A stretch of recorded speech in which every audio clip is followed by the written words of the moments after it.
Sebentar lagi kita akan melaksanakan ibadah Idul Adha. Saat itu, kita akan melakukan penyembelihan hewan kurban hingga membagi-bagikan kepada mereka yang berhak. Tapi saat pandemi sekarang ini, ada aturan yang harus dipatuhi agar kita semua terhindar dari COVID-19. Mari kita ikuti tata cara penyelenggaraan kegiatan kurban di saat pandemi.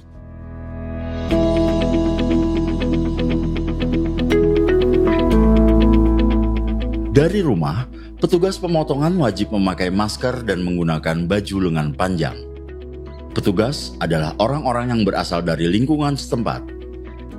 Jika ada petugas yang berasal dari provinsi atau kota atau kabupaten lain, ia wajib memiliki surat keterangan sehat dari rumah sakit atau puskesmas. Lansia dan orang yang memiliki penyakit bawaan tidak disarankan mengikuti kegiatan kurban. Sebelum memasuki lokasi, dilakukan pengecekan suhu menggunakan termogan. Petugas yang melakukan ini harus memakai masker, face shield, serta sarung tangan. Selanjutnya, penanggung jawab kegiatan wajib memberikan edukasi ke seluruh orang agar menghindari menyentuh area wajah, khususnya mata, hidung, telinga, dan mulut. Mereka yang mengalami gejala seperti demam, nyeri tenggorokan, batuk atau pilek dilarang masuk ke lokasi. Setiap orang yang dinyatakan sehat harus mencuci tangan dan atau menggunakan hand sanitizer di tempat yang telah disediakan. Hand sanitizer harus mengandung alkohol minimal 70%.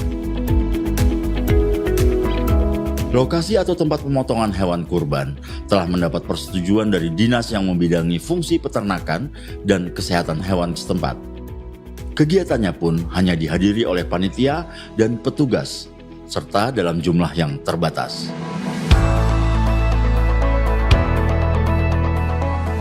Fasilitas pemotongan hewan kurban terdiri dari 2 area tugas, yaitu area kotor dan area bersih. Area kotor meliputi penerimaan hewan, pengistirahatan, penyembelihan hewan, dan penanganan limbah. Area bersih meliputi penanganan daging dan penanganan jeroan.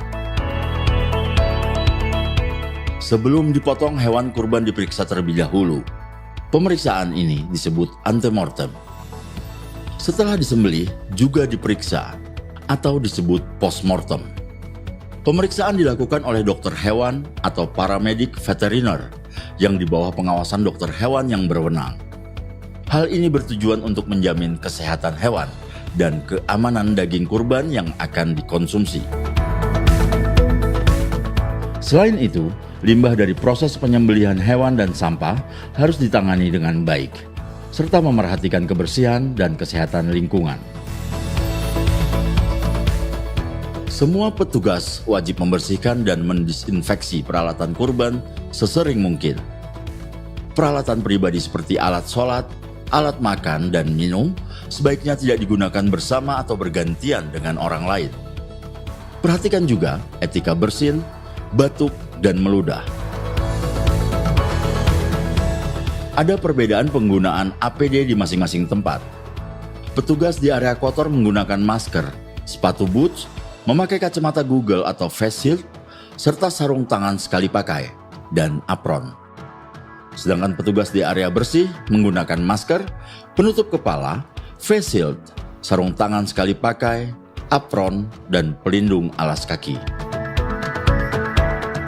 Meski sudah dilengkapi dengan alat pelindung diri, petugas tetap menjaga jarak minimal 1 meter dan tidak melakukan kontak langsung dengan orang lain.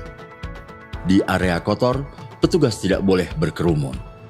Sedangkan di area bersih, petugas penanganan daging dan jeroan tidak saling berhadapan. Tahap terakhir dari semua ini adalah distribusi daging kurban. Pendistribusian dilakukan petugas dengan membagikan langsung ke rumah-rumah calon penerima. Setelah aktivitas selesai, setiap orang segera mandi dan ganti pakaian sebelum kontak langsung dengan keluarga atau orang lain. Inilah aturan yang harus kita jalankan bersama agar semua bisa menjalankan ibadah kurban dan terhindar dari wabah.